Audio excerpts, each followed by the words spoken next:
সাভারে সরকারি অর্থায়নে রাস্তা ও ড্রেনের কাজ হলেও এলাকাবাসীর কাছ থেকে উঠানো হয়েছে প্রায় 10 লাখ। অভিযোগ রয়েছে, মসজিদের মাইকে ঘোষণা দিয়ে এলাকাবাসীকে একত্রিত করে নেওয়া হয় টাকা। এদিকে অভিযুক্তরা টাকা সংগ্রহের কথা স্বীকার করলেও তাদের দাবি, পৌরসভা ও উপজেলা কর্মকর্তাদের কথায় টাকা সংগ্রহ করেছেন তারা। বিষয়টি তদন্ত করে ব্যবস্থা নেওয়ার আশ্বাস উপজেলা প্রশাসনের। সাভার পৌরসভার ১ নম্বর ওয়ার্ডের জয়পাড়া এলাকা ২০২৫ সালের ডিসেম্বরে পৌরসভা থেকে ৮০০ মিটার রাস্তা সংস্কারের উদ্যোগ নেওয়া হয়, কিন্তু রাস্তার সাথে ড্রেন না থাকায় বাধে বিপত্তি। এমন অবস্থায় মসজিদের মাইকে ঘোষণা দিয়ে এলাকাবাসীর কাছ থেকে তোলা হয় চাঁদা, যা সংগ্রহ করেন স্থানীয় জসিমউদ্দিন, প্রিন্স হাসান সহ বেশ কয়েকজন বাড়ির মালিক। তবে চাঁদা নেয়ার ৬ মাস পর জানা যায় বিশ্বব্যাংকের প্রকল্পের আওতায় সড়কের কাজটি ড্রেন সহ অর্থায়ন করা হচ্ছে সরকারিভাবে। এতে ক্ষুব্ধ হয়ে ওঠেন স্থানীয়রা। রাস্তার ড্রেন হবে, এটা নিজস্ব কিছু খরচ লাগবে, এই জন্য আমার কাছে নিচ্ছে। ৩০,০০০ চাইছে, ২০,০০০ দিছি, আর বলছে যে হওয়ার পরে বাকি ১০,০০০।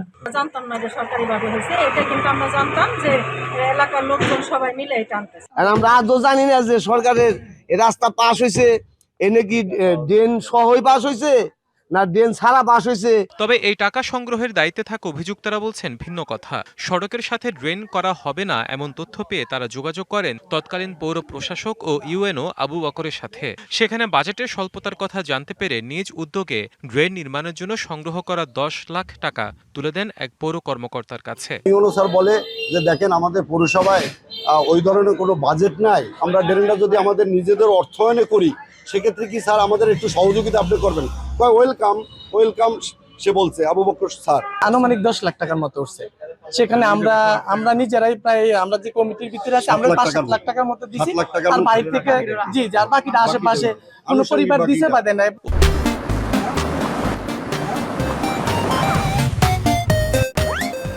অভিযোগের পরিপ্রেক্ষিতে বর্তমান পৌরসভা ও উপজেলা কর্মকর্তা জানান, সরকারি অর্থায়নের প্রকল্পে কেউ জনগণের কাছ থেকে টাকা তুলে থাকলে তদন্ত করে ব্যবস্থা নেওয়া হবে। এখানে যেহেতু পুরো টাকাটাই বিশ্বব্যাংক দিচ্ছে, সুতরাং এখানে ব্যক্তিগত পর্যায়ে কারো কাছ থেকে টাকা তুলে যদি কেউ কোনো চক্র এটা করে থাকে, এটা অবশ্যই সঠিক করে নাই, এটা এবং হওয়া উচিত না। আমরা যদি জনগণের নিকট হতে এরকম কোনো অভিযোগ পাই, আমি অবশ্যই ব্যবস্থা গ্রহণ করব এবং একই সাথে আমার পৌরসভার কেউ যদি এটার সাথে সংশ্লিষ্ট থাকে এই প্রতারণার সাথে, তাহলে তাদের বিরুদ্ধে আইনগত ব্যবস্থা গ্রহণ করা হবে। দ্রুত বিষয়টি খতিয়ে দেখে অপরাধীদের বিরুদ্ধে ব্যবস্থা নেওয়ার পাশাপাশি ভুক্তভোগীদের টাকা ফিরিয়ে দিতে যথাযথ ব্যবস্থা নেবে সংশ্লিষ্ট কর্তৃপক্ষ, এমনটাই প্রত্যাশা স্থানীয়দের।